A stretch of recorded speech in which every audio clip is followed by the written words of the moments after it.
Friends good morning welcome back to my channel with new vlog. আজ হচ্ছে Sunday আর ঘড়িতে এখন বাজছে সকাল 9:30। হ্যাঁ আজকে আমি পুরো লেট মানে ইচ্ছা করে দেরি করে ঘুম থেকে উঠেছি, কারণ তোমাদের বললাম আগের দিন রাতে ঠিক করে ঘুম হয়নি আমার, তো আজকে ওই জন্য পুরোটা পুষিয়ে নিয়েছি। তো ঠিক আছে চলো, সানডে একটু তো লেট হতেই হবে, না হলে সানডে আর সানডে হলো কি করে। তো চলো আজকের দিনটা এখন থেকেই শুরু করি, তোমরাও দেখতে থাকো আজকে সারাটা দিন আমি ঠিক কী করে কাটাচ্ছি। তো চলো দিনটাকে শুরু করে দিই। তো চলো আমি জাস্ট একটু আগে ঘুম থেকে উঠলাম, এখন যাব গিয়ে বসে চা খাবো, চা খেয়ে তারপর ফ্রেশভাবে দিনটা শুরু করবো। তো চলো এখন গিয়ে আগে চাটা খেয়ে নিই।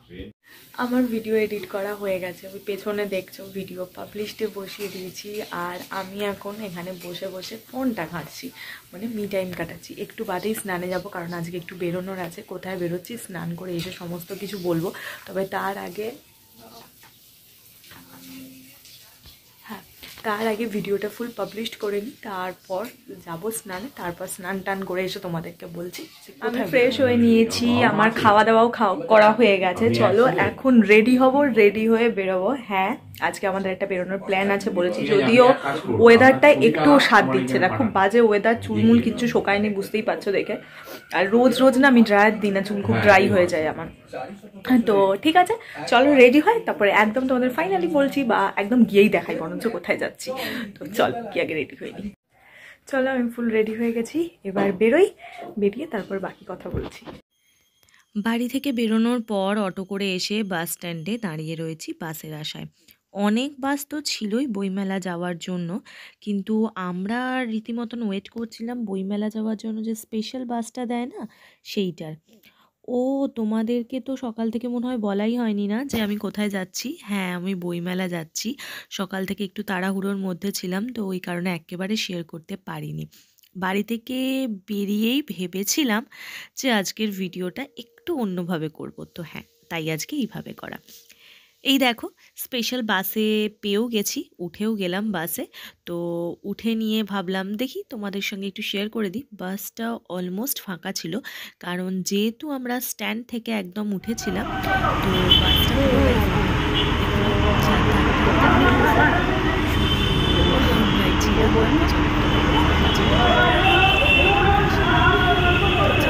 যাওয়া যাক বইমেলার উদ্দেশ্যে। বইমেলায় ঢোকার পরই এটা আমার চোখে পড়লো। যারা বই প্রেমী তাদের জন্য সত্যি এটা খুব ভালো একটা জায়গা। প্রচুর লোক এখানে ছবি তুলছিল, আমিও তুলেছি। এখানে দাঁড়িয়ে ছবি তুলছে যখন, ছবির জন্য তো তোলা যেতেই পারে।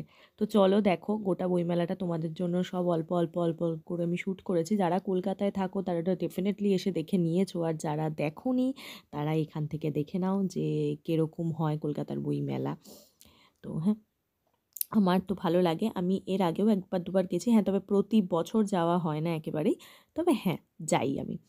আর প্রচণ্ড কালকে ভিড় ছিল বইমেলাতে, কারণ হবে নাই বা কেন বলো, কাল একটা সানডে ছিল, মানে বইমেলা শুরু হওয়ার পর কালকে ছিল ফার্স্ট সানডে। তো হ্যাঁ সেই জন্যই তো এতটা ভিড় হয়েছে। আর ওই দেখো দূরে ওপর দিয়ে মেট্রোটা যাচ্ছে, দেখে আর লোক সামলাতে পারলাম না। আর এইখানে একটা দোকান ছিল যেখানে দেখো বড়ি আচার ফাচার অনেক কিছু ছিল। তো আমার মা তো অনেক দিন লাফাচ্ছিল বড়ি নেবে করে, তো অ্যাট লাস্ট এখান থেকে খুঁজে বড়ি পেয়েছিল আমার মা কেনার জন্য। তো হাঁটতে হাঁটতে এই জায়গাটা চোখে পড়লো, দেখো ফল দিয়ে সাজিয়ে কি সুন্দর করে ওরা এই ক্রিয়েটিভিটিগুলো করেছে, এত ভালো লাগছিল না। কোনোটা তরমুজ, কোনোটা আপেল, কুমড়ো, লাউ এইসবের উপর কেটে কেটে করেছিল। এইটা ছেড়ে আসতেই চোখে পড়লো রাস্তায় এইভাবে, মানে মাঠের মধ্যে এই ছেলেটা আর মেয়েটা দাঁড়িয়ে দাঁড়িয়ে কী সুন্দর গান গাইছে দেখো। এদেরকে ঘিরে ধরে পুরো ভিড়, আমরা পেছনের দিক থেকে দেখছিলাম, সামনের দিকটাতে যেতে পারিনি, কারণ কতটা ভিড় আছে দেখে রীতিমতন বুঝতেই পারছো, মারাত্মক রকম ভিড় হয়েছে। তো এই দিক থেকে কোনো রকমে আমি দাঁড়িয়ে করলাম। তো এবার আমি আর ওই দেখো পেছনে মা ঘুরঘুর করে যাচ্ছি, দেখি আর কি কি স্টলে যাওয়া যায়, কি দেখা যায়, কোন বই কেনা যায়, তো সেগুলো।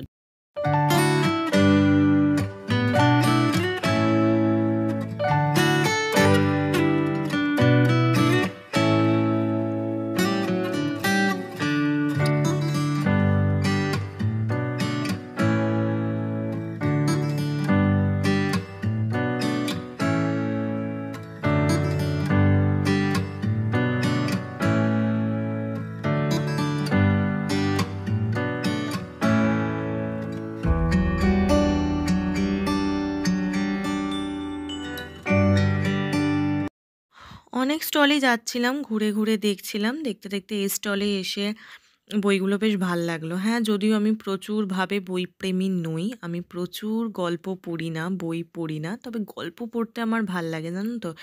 মাঝে মাঝে সময়টা পেয়ে ওঠা হয় না। সব ধরনের গল্প পড়তেই আমি ভালোবাসি, তো এখানে দাঁড়িয়ে দাঁড়িয়ে ওই জন্য বই দেখছিলাম। তো চলো গোটা স্টলটাও একবার তোমাদের ঘুরিয়ে দেখ।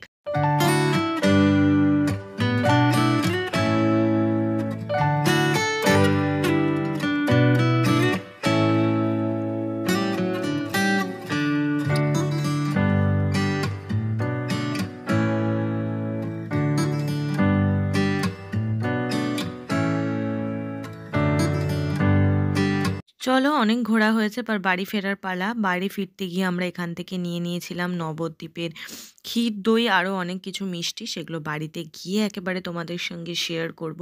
এখানে প্রচুর মিষ্টি ছিল, এখানে মারাত্মক ভিড় ছিল, কোনো রকম একটা কোণা থেকে এটা করলাম।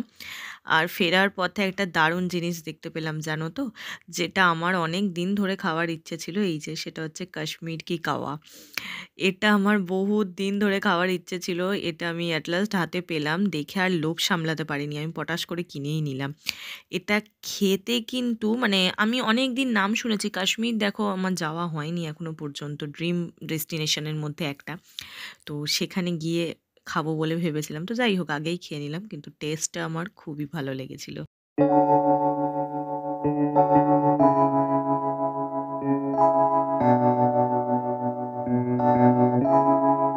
Feels like love, Cupid made a shot straight. এখন একদম বেরিয়ে পড়েছি বাইরের বাস স্ট্যান্ডটাতে। এখানে প্রচুর বাস রয়েছে, তোমাদের ট্রান্সপোর্টের কোনো রকম কোনো অসুবিধা হবে না এলে। প্রচুর বাস রয়েছে, মাইকে অ্যানাউন্সমেন্টও করে দিয়েছে কোন বাস কোনখান থেকে ছাড়ছে বা কী ব্যাপার। তো হ্যাঁ, চলো আমরা ওইদিকে আমাদের বাসটা দেখতে পেয়ে গেছি, বলে দিল কোন বাসটা আমাদের এদিকে আসবে। তো সেই বাসে আমরা উঠে পড়েছি, জায়গা ছিল না, পেছন দিকে কোনো রকম একটা বসার জায়গা পেয়েছিলাম। তো সেই করেই ধীরে সুস্থে গল্প করতে করতে বাড়ির দিকে চলে এলাম। হ্যাঁ, এখন জাস্ট অটোতে উঠে পড়েছি, তুতলেও যাচ্ছি ঠান্ডাতে কথা বলতে গিয়ে যেহেতু ভয়েস ওভার দিচ্ছি। তো হ্যাঁ, চলো এই করতে করতে বাড়ি চলে এলাম, অলমোস্ট বাড়ির কাছেই চলে এসেছি। তো চলো এরপর পুরো ভিডিওটা তোমরা দেখতে থাকো। বাড়িতে ঢুকে যেটা এই যেটা নিয়ে এলাম, দেখো এখানে সর ভাজা রয়েছে, এটা ক্ষীর দই যেটা আর কি, কি সুন্দর খুঁড়ি করে দিয়েছিল, আর ছিল ছানা ভাজা। তো এই দিয়েই আমি কিনে এনেছিলাম মেলা থেকে কিছুক্ষণ আগে ঘুরে এলাম, কিছুক্ষণ না বেশ কিছুক্ষণ আগেই চলে এসেছি। এসে একটু রেস্ট করছিলাম, এসে তো তোমরা দেখলেই ওখান থেকে যা যা মিষ্টি নিয়ে এসেছিলাম সেগুলো খেলাম। এগুলোর টেস্ট মোটামুটি ভালোই ছিল, আমার বেশি ভালো লেগেছে ওই সর ভাজা যেটা, সেটা আমার টেস্ট বেশি ভালো লেগেছে। এখন আমরা হচ্ছে রাত্রেবেলা মা রান্না করতে চাইছিল না, তাই অনলাইনে বিরিয়ানি অর্ডার করে দিয়েছি। দাদা বৌদি থেকে আজকে মাটন বিরিয়ানি অর্ডার করেছি, সেটাই খাবো। তো ওটাকে অনেকক্ষণ আগে যেহেতু দিয়ে চলে গেছে, ঠান্ডা হয়ে গেছে, তো ওটাকে এখন মাইক্রোওয়েভে একটু গরম করে নিই, তারপর খাবো হচ্ছে রাতে হচ্ছে ফাটাফাটি খাবার দাদা বৌদির বিরিয়ানি। যে দেখো গরম হচ্ছে এক ডাব্বা ভালোবাসা, উফ বিরিয়ানি এক দারুণ গন্ধ অলরেডি বেরোতে শুরু করে দিয়েছে। মানে তোমার স্যালাড, যেটা ওরা তো দিয়েই থাকে, সস, এখানে আলুটা জ্বালানো নেই অন্ধকার লাগছে, সস এটাও তাই, হ্যাঁ সস বলছি, গ্রিন চাটনি, ওদের যে পুদিনা ধনে পাতা যে চাটনিটা থাকে সেইটা। ও এই হলো সেই মাটন বিরিয়ানি, গরম হয়ে গেছে, ওই বাবারে কি গরম, ধোঁয়া উঠছে দেখতেই পাচ্ছ। চলো এখন গিয়ে তাড়াতাড়ি করে আগে খেয়ে নিই, তাড়াতাড়ি দাও বাবা। জমিয়ে বিরিয়ানি দিয়ে আমি ডিনারটা করলাম। আজকে অনেক দিন বাদে, অনেক দিন বলা ভুল, অনেক মাস বাদে বিরিয়ানি খেলাম। আর বিরিয়ানি বলতে আমি সবসময় প্রেফার করি দাদা বৌদির বিরিয়ানিটাই। আমার আরসালা নামে নিয়েও ভালো লাগে, কিন্তু আমার কাছে বেস্ট মনে হয় জানি দাদা বৌদিটা। আমার যদিও সব ধরনের সব দোকানের স্পেশাল বিরিয়ানিগুলো ট্রাই করতে ভালো লাগে। তো হ্যাঁ মোটামুটি করেছি, এখন অনেক দোকানও বাকি আছে, কিন্তু তার মধ্যে যাই হোক আমার বেস্ট এখনও পর্যন্ত দাদা বৌদিই লাগে। তো হ্যাঁ আজকের দিনটা তো খুব ভালোভাবেই কেটে গেল, ঘুরে বেরিয়েই কেটে গেল, রোববার বলে বুঝতেই পারিনি। তো এখন জানি মনে হচ্ছে কালকের দিনটাও যদি ছুটি পেতাম তো ভালো হতো, কিন্তু কিছু করার নেই, কাল তো অফিস যেতেই হবে। তো হ্যাঁ আজকের বইমেলাতে ঘুরে খুব মজা হয়েছে, অনেক সুন্দর জিনিস দেখেছি। আর একটা জিনিস আমি ট্রাই করেছি যেটা আমার আজকে একদম নতুন ট্রাই করা, সেটা ছিল কাশ্মীর কাওয়া, যেটা আমার মানে আমি কোনো দিন খাইনি, কারণ আমার এখনও কাশ্মীর যাওয়া হয়নি। আমার ওটা খুব একটা ড্রিম প্লেস কাশ্মীর, আমার খুব যাওয়ার ইচ্ছেও সেখানে। তো হ্যাঁ, কাওয়াটা আমি সবার মুখে শুনেছি কাশ্মীরের কাওয়া ভীষণ ভালো খেতে বা খুব ফেমাস ওখানে। তো এটা আমি আজকে ওখানে পেয়েছিলাম, তো আমি একদম ছাড়িনি, অনেকখানি দিচ্ছিল, তো 50 টাকা করে দাম নিয়েছিল, কিন্তু আমার ওভারঅল খেতে ভালো লেগেছে। তবে এক্স্যাক্ট ওটা অথেন্টিক কিনা আমি জানি না, তবে হ্যাঁ আমার জিনিসটা খেতে খুব ভালো লেগেছে। এরপর যখন আমি কোনোদিন কাশ্মীর যাব তখন আবার যখন ট্রাই করব তখন গিয়ে বুঝতে পারবো যে টেস্টটা এক কি এক নয়। তো চলো, আজকের ভিডিওটা লম্বা করলাম না, বইমেলাতে গিয়ে যতটা পেরেছি টুকিটাকি আমি ভিডিও করেছি।